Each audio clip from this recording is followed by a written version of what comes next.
सौभाग्य की बात है कि आज आपसे मुलाकात, साक्षात दर्शन के जो क्षण हमें मिले हैं, हम गौरवान्वित हैं।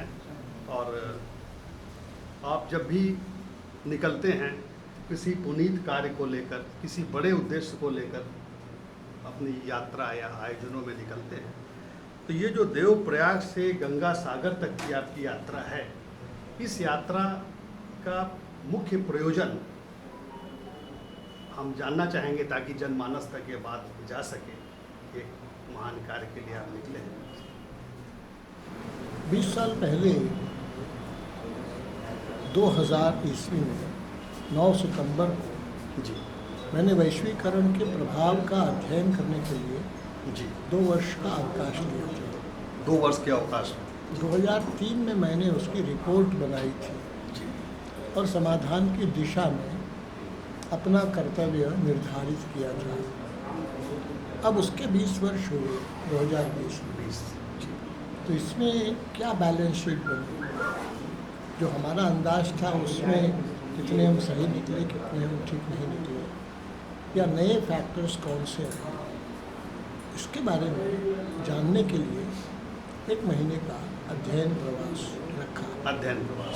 और इसी के साथ साथ दूसरा एक पहलू था, 2008 में हम लोग अविरल गंगा निर्मल गंगा के जी, लक्ष्य जी। के लिए आंदोलन में लगे थे। जी और उस समय गंगा सागर से लेकर गंगोत्री तक की जी एक गंगा संस्कृति प्रवाह यात्रा निश्चित की थी।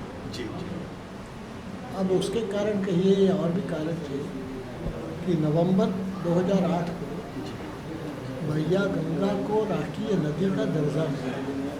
2008 में, नवंबर 2008 में। अब जी, उस बात को 12 साल बीत गए। 12 साल।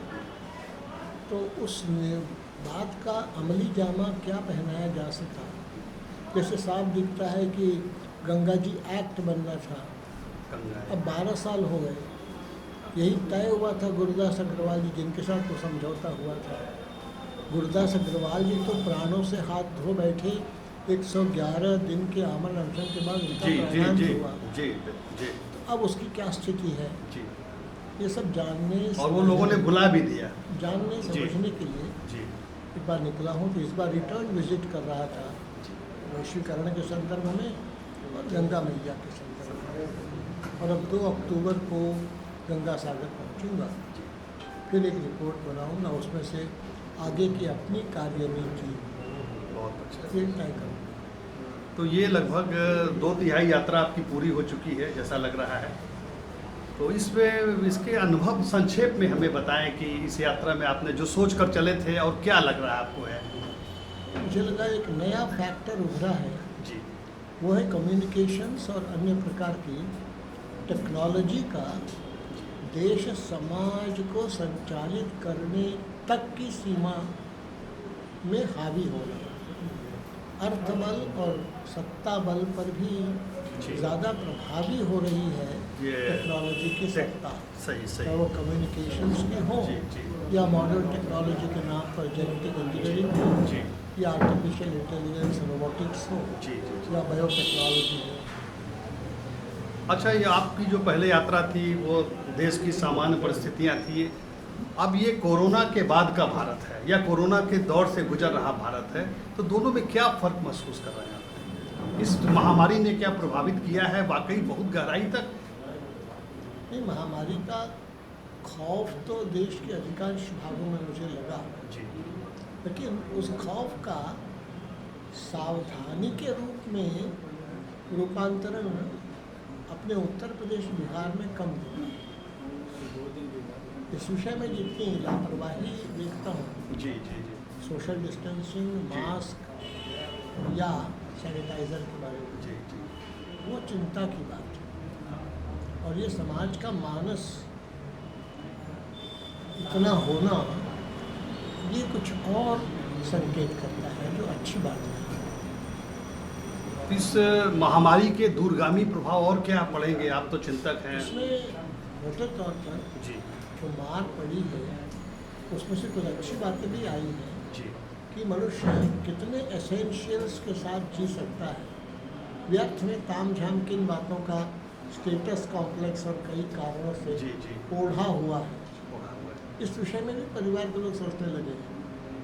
परिवार के लोग फिर सोचने लगे हैं कि बेसिक्स के बारे में ज़्यादा चिंता करनी न्यूनतम आवश्यकताएं जो हैं मनुष्य इसका की। फिर योगक्षेम के बारे में बहुत से सवाल खड़े हो गए।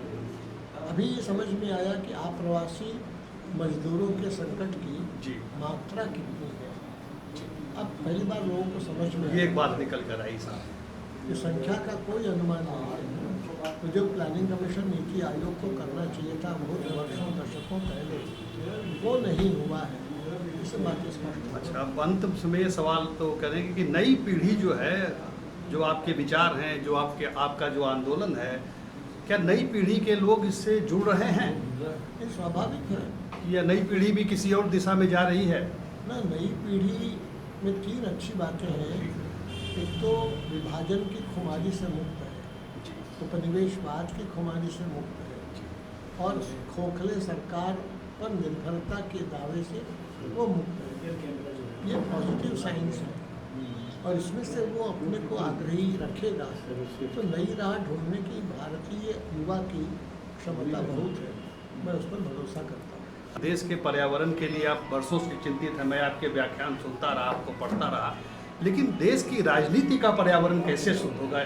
थोड़ा सा इस पर। कुछ नहीं कहना, मुझे कहना है कि सब तरफ से कोशिश हो संवाद और विश्वास बढ़ाने की। उसका बेसिक मूल आवश्यकता विश्वास की है कि किसी की नीयत पर हम सवाल खड़ा न करें और सोच में कुछ अदल बदल या अलग अलग। क्या राजनीति का रूप बदलेगा आने वाले समय में? यहाँ का पर्यावरण भी कुछ ठीक क्या होगा? उसमें बदल आएगा, टेक्नोलॉजी का क्या क्या असर आएगा, जी ये भी देखा जाए। देखा राजनीति भी